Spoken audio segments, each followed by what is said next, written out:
Hey guys, I recently went down the Steve Jordan rabbit hole and decided to pick up a few snares that are similar to the ones that he uses. I'm going to change out a few things to try and get as close to the sound and, more importantly, the vibe that his drums get. First up, we got the Pro Utility 12x7 maple snare drum. This is a brand new drum, so the heads are fine, but I'll be switching out the hoops from triple flange to die cast. The snare drum is pretty cheap, so I figured the easiest way to kind of upgrade it and make it closer to a high-end drum is to switch out the hoops. But first, you gotta make sure you grease the lugs. Steve Jordan uses a 12x7 Brady snare that's made from a wood that can only be found in Australia, and I'm pretty sure it's constructed from a solid piece of wood. The combination of the materials and the way the shell is constructed make the drum sound great, but also super expensive, so I try to find a more economical alternative to that. I figured that getting a wood drum with the same dimensions would get me pretty close.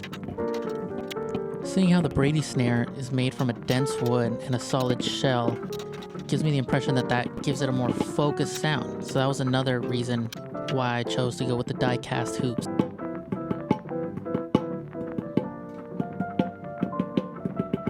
If you listen, you can hear that there's a little more point to the attack and a little more focus to the tone.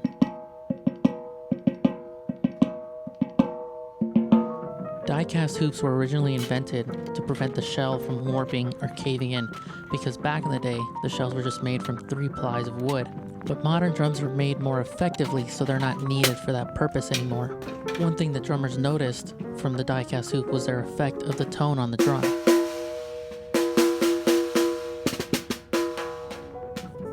So now let's put this drum on the kit and hear what it sounds like in context. Here I tuned the snare up a little bit and added some tape. I paired it with a set of Zildjian K 17-inch dark crashes just to get some of that Steve Jordan character. I have a 16x16 converted floor tom as my kick to kind of copy that small kick that Steve Jordan has. And to pair it off, I have a 20-inch Zildjian K Constantinople Renaissance, which sounds great. Let's hear them.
Next up, we got the Ludwig 13x3 maple snare drum. I got this drum used, obviously, so we're going to put some new heads on it.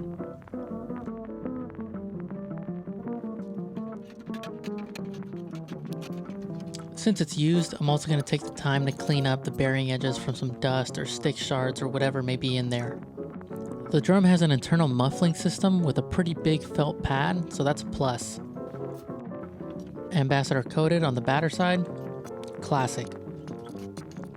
I'll put some tension on the head to start and try to match it before switching over to the other side.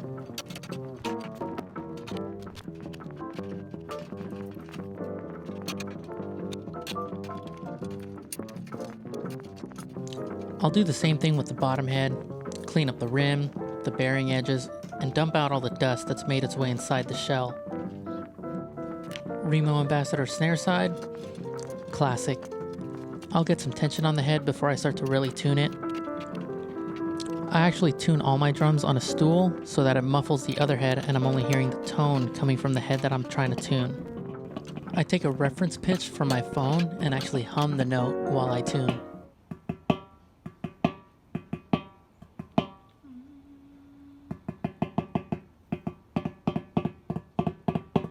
I'll also use a mallet instead of a stick just because it makes hearing the tone a bit easier.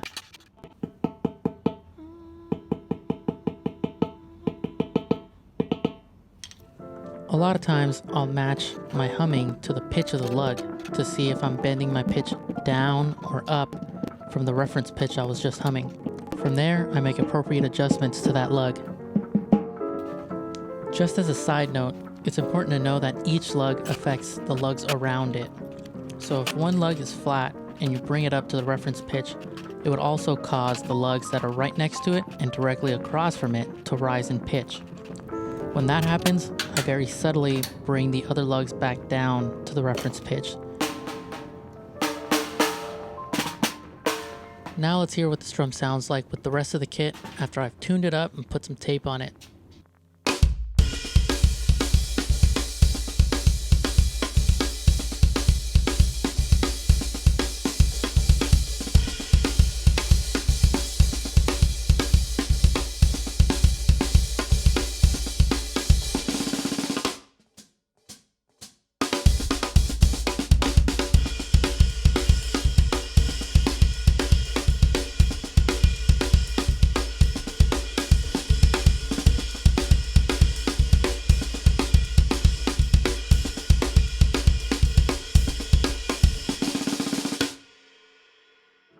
So that's pretty much it. I'm pretty sure I didn't replicate the sounds exactly as they are on the record.